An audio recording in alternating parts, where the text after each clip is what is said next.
আসলে আমি তো অনেকদিন যাবত একটু গ্যাপ।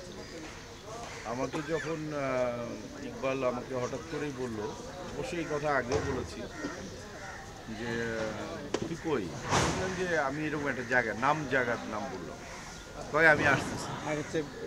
প্রথমেই না আমাকে চমকে দিচ্ছে এবং আমি কিন্তু পরে সরি বলতে বাধ্য হয়েছি মূলত। তো ক্যারেক্টার বিশ্লেষণ করতে গিয়ে আমার কাছে মনে হয়েছে প্রথমেই না আমি একটা না নেগেটিভ পয়েন্ট অফ ভিউতে আমি ছবিটা কিনে নিচ্ছি। পরে বলে যে তুই আগে গল্পটা শোন। গল্পটা শোনার পরে আমি বলেছি যে এই গল্পটার একটা চরিত্রে আমাকে কাজ করতেই হবে। It's really fabulous.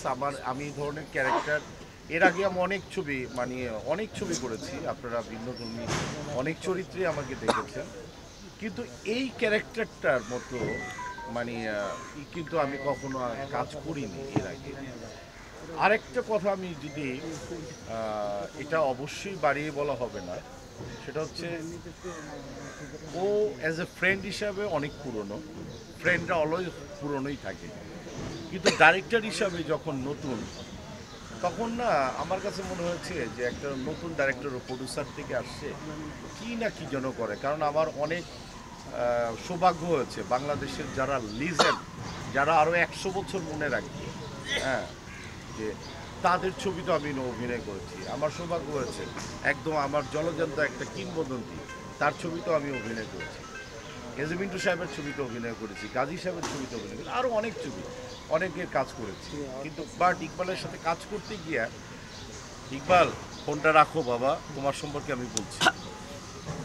তো হয়েছে কি, আমার কাছে মনে হচ্ছে না অনেক বছর যাবৎ কাজ করছে ডাইরেকশনে। আমি আজকে অসম্ভব রকমের কংগ্রেচুলেট করতে চাই হাততালি দিয়ে। ইকবাল অনেক ভালো ডাইরেকশন জানে এবং গুছিয়ে কাজ করতে পারে। আরেকটা অসাধারণ যেটা আমার কাছে লেগেছে, যে অভিনেতাকে কিভাবে অভিনয়টাকে বের করা যায়, এইটা কিন্তু ও শিখছে। তুই কোত্থেকে শিখছিস এটা আমার,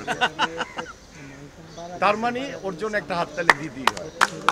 থ্যাংক ইউ ইকবাল। এবং ছোট ভাইরা অসম্ভব রকম ভালো কাজ করেছে।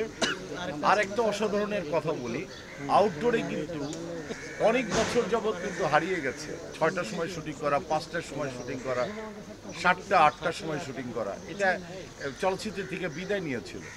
কিন্তু এই ছবিতে আমরা কিন্তু 5টায়, শ্যামল মাওলা শুনেছি 5টায়, ও এই ছেলেটাও 5টায় কাজ করেছে, সকাল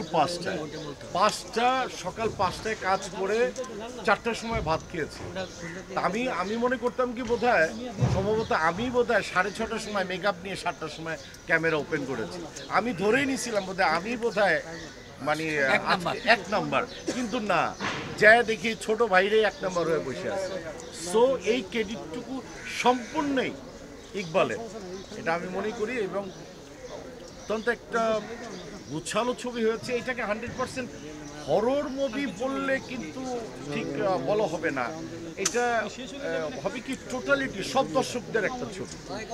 যারা বেসিক্যালি কয়েকজন মানুষ হরর ছবি দেখে না, তাদের জন্যই যে ছবিটা, ইট ইজ নট। এটা কিন্তু সব দর্শকরা মজা পাবে।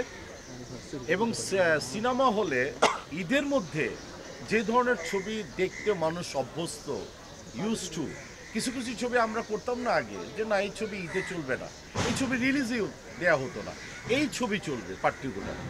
তো সো আরও যে কলি ছবি রিলিজ হবে তাদেরকে সাধুবাদ জানাই। তার মধ্যে থেকে এই ছবিটা মানে আমি সবাইকে আমন্ত্রণ জানাচ্ছি যে এই ছবিটা কিন্তু ভিন্ন ধর্মের ছবি, একটা নতুনত্বর একটা ছায়া আছে। আপনারা ভাইবেন না যে এটা একটা অন্য টাইপের ছবি, জন্য সব দর্শকদের একটা ছবি। এবং আবারও আমাকে এই ছবিতে কাজ করার জন্য ইকবালকে আমার পক্ষ থেকে, আমার পরিবারের পক্ষ থেকে অভিনন্দন, শুভেচ্ছা। Thank you.